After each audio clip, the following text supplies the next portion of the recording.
दर्शकों, कहते हैं कि स्वास्थ्य ही सबसे बड़ा धन है और जागरूकता ही सुरक्षा के सबसे सशक्त कायदे।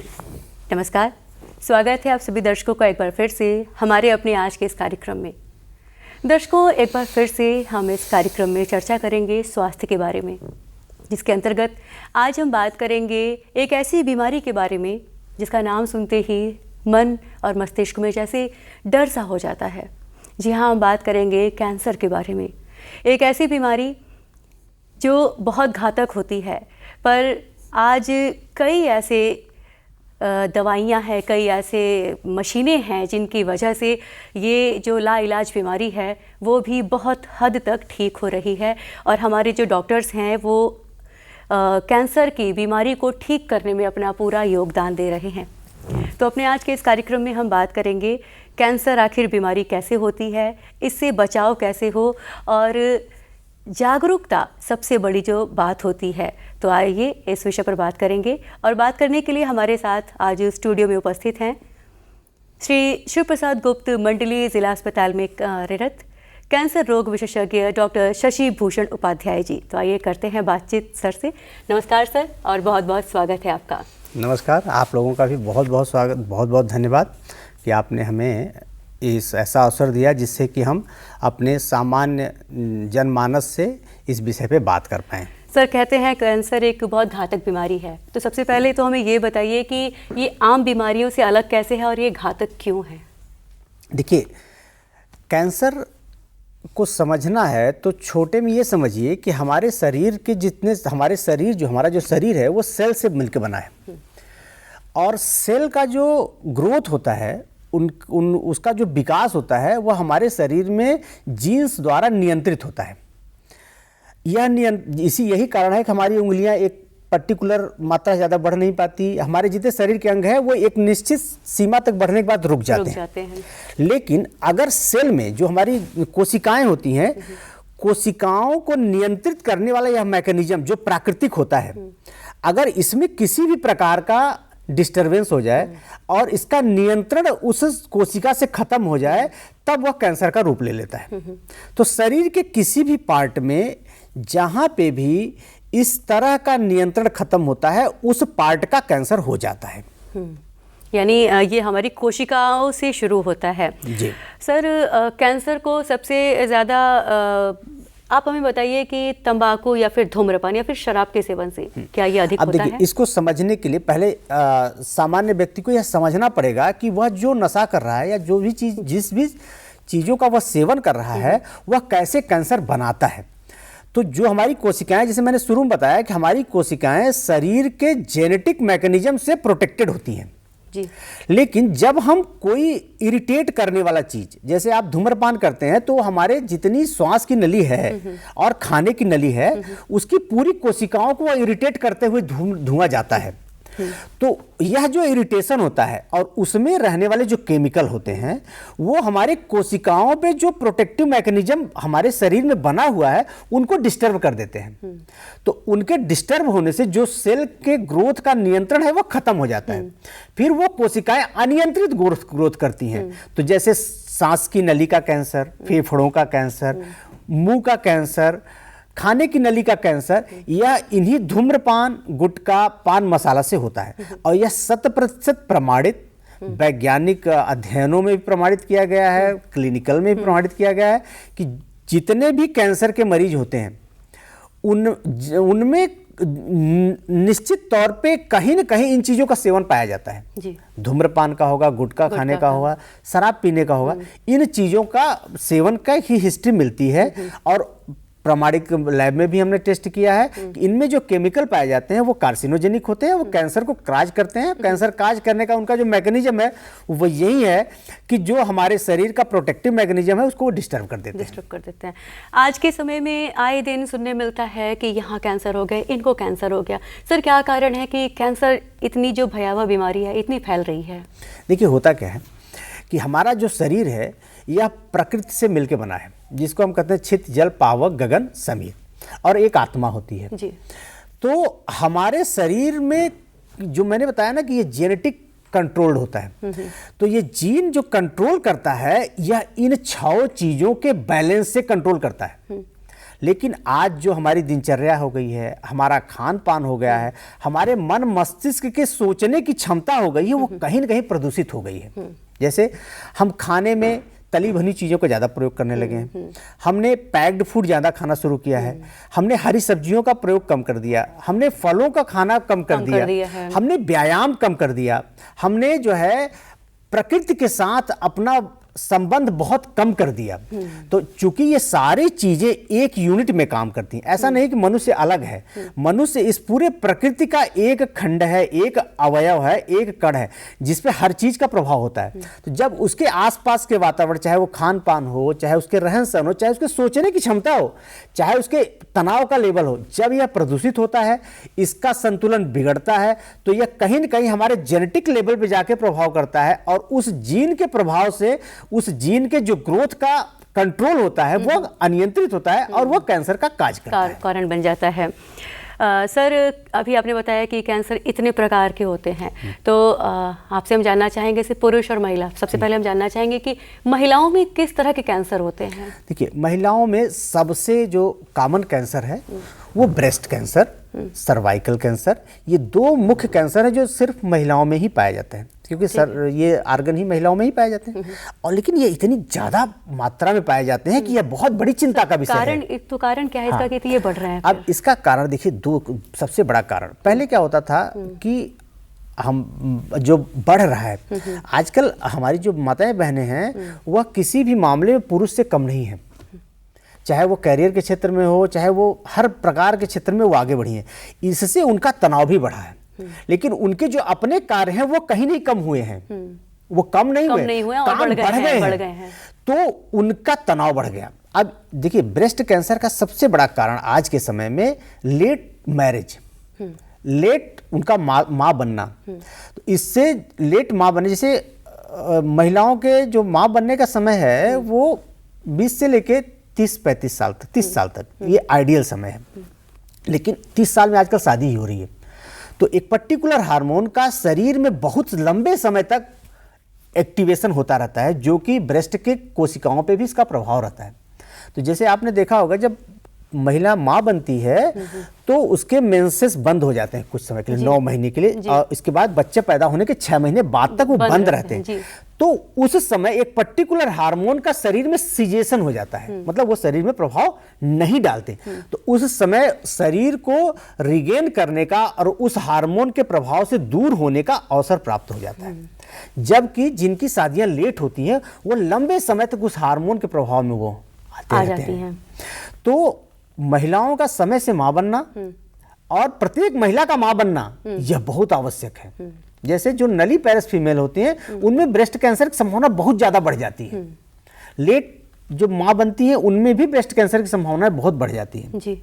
यह तो एक हमारे दिनचर्या और जीवन पद्धति का प्रभाव है जी, जिसको कि हम बचा सकते हैं, जिसको हम अपने तरीके से सही समय से विवाह करके उसको हम सही कर सकते हैं। और दूसरा ये जो प्राकृतिक कारण है ये तो सब पे है, ये तो सब पे है।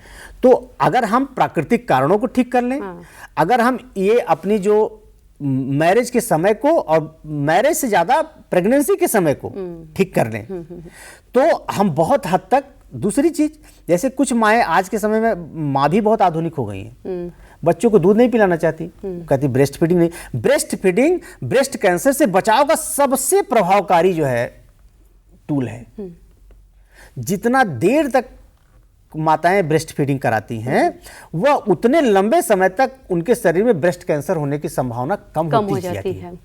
आज के समय में क्या है, जब माताएं नौकरी करती हैं तो इस पर्टिकुलर टाइम पे ब्रेस्ट फीडिंग का समय उन्हें कम मिलता है। हालांकि हमारी सरकार ने बहुत अच्छे इनिशिएटिव लिए हैं, जो ब्रेस्ट फीडिंग मदर को छुट्टियां दी हैं 6 महीने की, और इसके लेकिन होता क्या है कि जो वर्किंग वुमेन है उनकी लाइफ स्टाइल तो बदल चुकी है ना, वो छुट्टियों में भी वह काम नहीं करती जिसके लिए वो छुट्टियां लेती हैं।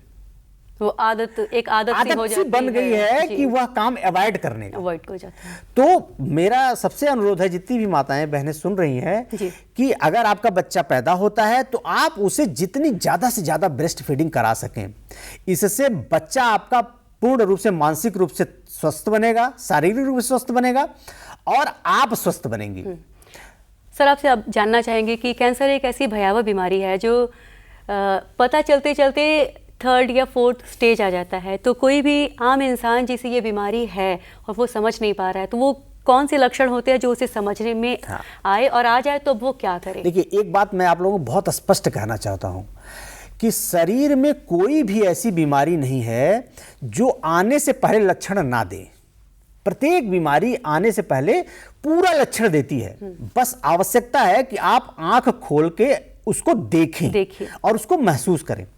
तो जैसे आज के समय में भारत में मैंने देखा है अपने पॉपुलेशन में कि महिलाओं में, और ये सिर्फ लोअर मतलब जो आर्थिक रूप से कमजोर महिलाएं उनकी नहीं, मैं आर्थिक रूप से सशक्त हर वर्ग की कि वो जो है, जैसे महिलाओं में एक ल्यूकोरिया की शिकायत होती है, तो प्रायः महिलाओं में ल्यूकोरिया की शिकायत लंबे समय से चलती रहती है। कोई बताती 10 साल से मुझे हो रहा है, कोई बताती 5 साल से हो रहा है, कोई 20 साल से हो रहा है, लेकिन वो उसका समाधान नहीं करती। और ये जो ल्यूकोरिया होती है ये इन्फेक्शन की वजह से होता है, और जो ये इन्फेक्शन होता है ये सर्वाइकल कैंसर का सबसे बड़ा कारण होता है।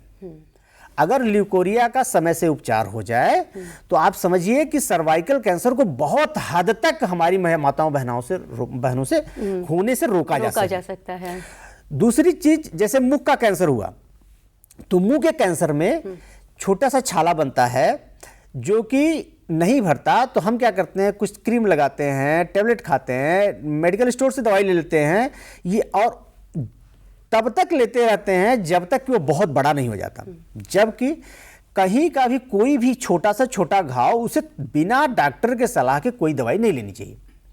शरीर में कहीं गांठ हो जाती है तब उसको सेकने लगते हैं, उसको तरह तरह के अपने घरेलू उपचार से ठीक करने का प्रयास करते हैं, जबकि वह कैंसर का बहुत बड़ा लक्षण है वो। उसको तत्काल चिकित्सक से संपर्क करना चाहिए और उसका सही डायग्नोसिस बन के और सही उपचार करना चाहिए।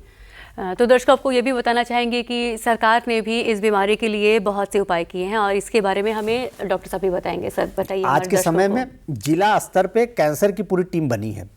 जैसे हमारे जिला मंडलीय चिकित्सालय श्री शिव प्रसाद गुप्त जिला मंडलीय चिकित्सालय में कैंसर रोग विशेषज्ञ के रूप में मैं डॉक्टर शशिभूषण उपाध्याय कार्यरत हूं और मेरी पूरी टीम वहां पे कार्यरत है। तो इसकी पूरी स्क्रीनिंग हमारे चिकित्सालय में मुफ्त होती है, इसमें कोई भी पैसा नहीं लगता। 1 रुपए का पर्चा लगता है, उस पर सीटी स्कैन से लेके ब्लड की जांच से लेके हर प्रकार की जांचें निःशुल्क, एकदम निःशुल्क होती है। तो किसी भी व्यक्ति को या थोड़ा सा भी संदेह हो, जैसे किसी भी प्राकृतिक छिद्र से पानी का आना, यह कैंसर का लक्षण है। जैसे ब्रेस्ट से अगर पानी आ रहा है, निप्पल से, तो वह भी कैंसर का लक्षण है। बच्चेदानी के मुंह से पानी आ रहा है, वो भी कैंसर लक्षण है। मुंह में छाले बनना, वो भी कैंसर लक्षण है। नाक से बार बार पानी आना, ये भी कैंसर का लक्षण है। कान से भी पानी आना, ये भी कैंसर के लक्षण है। तो अगर किसी भी प्राकृतिक शरीर में कोई भी अप्राकृतिक घटना या जो एक सामान्य व्यक्ति के शरीर में नहीं है, अगर किसी भी व्यक्ति के शरीर में पाई जाती है तो उसे तुरंत जो है जिला मंडलीय चिकित्सालय में आना चाहिए, अपनी पूरी जांच करानी चाहिए और उसका सही मार्गदर्शन प्राप्त करके इलाज कराना चाहिए। सरकार ने इसके लिए बहुत सारी व्यवस्थाएं की हैं। जैसे अगर किसी भी व्यक्ति को कैंसर हो भी जाता है, मान लीजिए भगवान ना करे किसी को, लेकिन अगर हो भी जाता है तो आज कैंसर लाइलाज नहीं है। कैंसर का 100% इलाज संभव है। अगर किसी भी प्रकार का कैंसर प्राथमिक अवस्था में डिटेक्ट होता है तो उसका 100% इलाज सर्जरी से, रेडिएशन से और कीमोथेरेपी से 100% इलाज संभव है। और वह व्यक्ति जो जागरूक है और सही समय से अपनी जांचें कराता है, इलाज कराता है, वह पूरा जीवन अपना जीता है। जैसे कुछ ब्लड के कैंसर हैं, जैसे CML है, CML का 100% इलाज संभव है, पूरा जीवन वह व्यक्ति। ब्रेस्ट कैंसर का 100% इलाज संभव है। मुंह के कैंसर का 100% इलाज संभव है। सर्वाइकल कैंसर का 100% इलाज संभव है। तो अगर आप सिर्फ अपने प्राथमिक लक्षणों को नजरअंदाज नहीं करते हैं तो आप कैंसर जैसी बीमारी से पूरी तरह सुरक्षित होंगे आज के इस वातावरण में। सर, एक और बात, छोटी बच्चियों से लेकर कुछ आयु वर्ग है, कैंसर के टीके जो लगते हैं उसके बारे में हमारे दर्शकों को कुछ बताएं। कुछ टीके आए हुए हैं अभी, जैसे सर्वाइकल कैंसर के लिए उसका टीका आया हुआ है, जो हमारी बहनों को उनके जब वो सेक्सुअली एक्टिव होती है उनसे पहले वो लग जाना चाहिए। तो यह बहुत प्रभावकारी टीका है और मेरा मानना है सरकार भी इसको प्रमोट कर रही है। प्रत्येक बहनों को इस टीके का जो है इस टीके को लगवाना चाहिए। अभी यह टीका वैसे तो कुछ जगहों पर उपलब्ध भी है, लेकिन अगर नहीं भी उपलब्ध है तो आपको अपने स्तर से या सरकार के स्तर से इसको लगवा लेना चाहिए। ये बहुत प्रभावकारी टीका है, इसमें कोई संशय नहीं है। सर, आज के समय में जीवन शैली बहुत बदल चुकी है, लोगों का खान पान बदल गया है और लीवर कैंसर ये बहुत कॉमन सा शब्द हो गया हम लोगों के लिए। इसके बारे में कुछ बताइए। हाँ, देखिए लीवर कैंसर जो बहुत लोगों में सुनने आता है कि लीवर कैंसर हो गया है, इनको लीवर का कैंसर हो गया है। एक्चुअली वो लीवर का कैंसर तो अलग कैंसर है ही, लेकिन जो बहुत मात्रा में मिलता है वो पित्त की थैली का कैंसर होता है, जो लीवर तक फैल चुका होता है। तो और पित्त की थैली के कैंसर का सबसे बड़ा कारण होता है पित्त की थैली में स्टोन होना। तो एक बहुत बड़ी भ्रांति हमारे समाज में यह है कि पित्त की थैली का स्टोन है जो गल जाता है, घुल जाता है, निकल जाता है। यह एकदम से मिथ है। और पित्त की थैली के स्टोन का मात्र एक इलाज है, वो है कि पित्त की थैली का रिमूवल स्टोन के साथ जी। क्योंकि जो पित्त की थैली होती है वो पित्त स्टोन होता है, वो पित्त की थैली को बार बार इरिटेट करता है और वहाँ पे जो है जो पित्ताशय से निकले रस होते हैं वो स्टेगनेंट हो जाते हैं और इसके इरिटेशन की वजह से हम मैलिग्नेंट चेंजेज आ जाते हैं। तो और सबसे बुरी बात यह है कि यह साइलेंट कैंसर होता है। यह इसका कोई लक्षण दिखता नहीं। इसका लक्षण इसका लक्षण तब दिखता है जब ये पूरी तरह फैल चुका होता है और पित्त की थैली से लेकर लीवर तक पूरा फैल चुका होता है। लेकिन यह महत्वपूर्ण इसलिए है कि अगर सिर्फ शुरुआती दौर में स्टोन है और पित्त की थैली का ऑपरेशन कर दिया जाए तो मनुष्य पूरे जीवन के लिए इस एक बहुत घातक कैंसर से बच जाता है। और बुरी बात यह है कि इस कैंसर का अभी कोई इलाज नहीं है, क्योंकि इसका पता ही तब चलता है जब यह लीवर समेत अन्य भागों में फैल चुका होता है। इसके लक्षण कैसे आते हैं सर फिर? इसके लक्षण तो तभी आते हैं जब ये फैल चुका होता है। तो लीवर से संबंधित जो लक्षण होते हैं, जैसे पीलिया होना और उल्टी आना, शरीर में खुजली होना, ये लक्षण होते हैं। तो ये लक्षण तब पता चलता है जब कैंसर हमारा बहुत बढ़ चुका होता है। तो लेकिन इसका बहुत सरल उपचार यह है कि आपका अगर अल्ट्रासाउंड में कहीं भी पित्त की थैली में कुछ भी छोटी मोटी बड़ी कोई मतलब नहीं है, बड़ा है छोटा है, सबसे बड़ी अच्छी बात यह है कि पित्त की थैली के हट जाने से पाचन क्रिया पे कोई प्रभाव नहीं पड़ता, शारीरिक के जीवन पे कोई प्रभाव नहीं पड़ता। यह एकदम सामान्य, सुरक्षित और सेफ ऑपरेशन है, इसलिए इसमें कोई भ्रांति नहीं होनी चाहिए। यानी पता चल जाए तो तुरंत ही उसका ऑपरेशन करा के उसका निदान कर लें। सर, कैंसर क्या ये बीमारी जेनेटिक भी हो सकती है क्या? हाँ, जैसे देखिए शुरुआत में ही हम लोगों ने बात किया कि जो हमारी कोशिकाएं होती हैं वो जीन के प्रोटेक्शन से प्रोटेक्टेड होती हैं। तो जीन का इसमें पूरा इन्वॉल्वमेंट होता है, लेकिन यह जेनेटिक भी होती हैं, कुछ हद तक यह जेनेटिक होती हैं। लेकिन अगर प्राकृतिक वातावरण में परिवर्तन किए जाएं, जैसे मान लीजिए किसी महिला को ब्रेस्ट का कैंसर है, तो ब्रेस्ट का कैंसर बहुत हद तक माना जाता है ये जेनेटिक कैंसर है। लेकिन अगर उसके बच्चे वो जो रिस्क फैक्टर हैं जिसकी वजह से ब्रेस्ट कैंसर होता है, वो रिस्क फैक्टर को अगर वो अवॉइड करें तो वो बहुत हद तक बच जाते हैं। मतलब जेनेटिक होते के बावजूद उनमें एक्सप्रेशन नहीं होता। हमारे शरीर में बहुत सारे मिलियंस जीन्स हैं, लेकिन सारे जीन्स तो एक्सप्रेस नहीं होते। हमारे जीन्स वही एक्सप्रेस होते हैं जिनके लिए अनुकूल वातावरण होता है। तो ऐसे कैंसर के लिए भी, जो कैंसर जेनेटिक भी हैं, अगर उनके लिए उन रिस्क फैक्टर को, जो वातावरण उसको प्रभावित करता है और उसको बनने में मदद करता है, अगर उसको हटा दिया जाए तो जेनेटिक होने के बावजूद भी हम बच सकते हैं। यही कारण है कि जिन माताओं को ब्रेस्ट कैंसर होता है उनकी बच्चियों का हम लोग जेनेटिक जीन प्रोफाइल कराते हैं, यह देखने के लिए कि इनमें वो जीन है कि नहीं। जैसे BRCA1, BRCA2, ये 2 प्रकार के जीन होते हैं जो ब्रेस्ट कैंसर और ओवरी कैंसर के लिए ये प्रभावकारी होते हैं। तो अगर बच्चियों में वो पाया जाता है तो उसके अनुसार उनके रिस्क मॉडिफिकेशन हम करते रहते हैं और बहुत हद तक हम सफल हो जाते हैं, बहुत हद तक सफल होते हैं कि उन बहनों में ब्रेस्ट कैंसर नहीं होता। तो महत्वपूर्ण वह वातावरण है, कैंसर होने के बावजूद अगर हम उस वातावरण को बचा लेते हैं, वो कर लें, तो हैंडल कर लेते हैं, तो हम बच लेते हैं। सर, एक किस उम्र में किसी भी आम इंसान को, चाहे वो पुरुष हो चाहे वो महिला हो, अपनी स्क्रीनिंग करा लेनी चाहिए, ऐसा भी कुछ है क्या? देखिए, स्क्रीनिंग का क्या है कि स्क्रीनिंग 2 मामलों में सबसे महत्वपूर्ण है। एक तो ब्रेस्ट कैंसर और एक सर्वाइकल कैंसर। महत्वपूर्ण क्यों है? क्योंकि देखिए ये हमारा भारत है, हमारा भारत संवेदनाओं, भावनाओं और लाज शर्म का देश है। और ये 2 अंग ऐसे हैं जो कि किसी भी व्यक्ति के लिए एक महत्वपूर्ण और एक पर्दे का अंग है। हाँ, हाँ, हाँ। लेकिन इसकी स्क्रीनिंग बहुत जरूरी बहुत है, ज़रूरी क्योंकि आज के समय ब्रेस्ट कैंसर बहुत बहुत ज्यादा फैल रहा है। तो इसकी उम्र क्या है कि 30 साल के बाद प्रत्येक महिला को किसी भी चिकित्सक से मिलना चाहिए। जी। तो उसमें 2 प्रकार के टेस्ट होते हैं। एक टेस्ट तो महिला खुद कर सकती है, जिसको हम सेल्फ ब्रेस्ट एग्जामिनेशन कहते हैं। तो आप जब चिकित्सक के पास जाते हैं तो वो चिकित्सक आपको समझा देता है कि आपको कैसे अपने स्तनों का स्वतः जांच करना है। तो आप स्वतः जांच करते रहिए, हर महीने जांच करिए, और अगर आपको कुछ भी उसमें एबनॉर्मल दिखता है तो आप तत्काल चिकित्सक से संपर्क करिए, जिससे कि उस बीमारी को समय रहते पता किया जा सके और उससे उसको रोका जा सके। हाँ। तो दर्शकों, देखा आपने कि कैंसर अब लाइलाज बीमारी नहीं रही। इस बदलते समय के साथ इसका इलाज भी अब संभव हो चुका है, और हमारे डॉक्टर्स ने जैसा कि बताया अभी कि इतने तरह की ये जो दवाइयाँ हैं, हॉस्पिटल में इतनी सुविधाएं हैं, आम इंसान के लिए आप आइए। और ज़िला प्रशासन की तरफ से, सरकार की तरफ से बहुत सारी ऐसी योजनाएं चलाई जाती हैं जिनसे कि किसी भी कैंसर पीड़ित को राहत मिलती है। तो आप सभी इनका फ़ायदा लें और समय रहते अपना और अपनों का ध्यान रखें। किसी भी प्रकार की कोई भी समस्या होने पर तुरंत अपने चिकित्सक से मिलें। तो स्वास्थ्य हमारे लिए सबसे बड़ा धन है।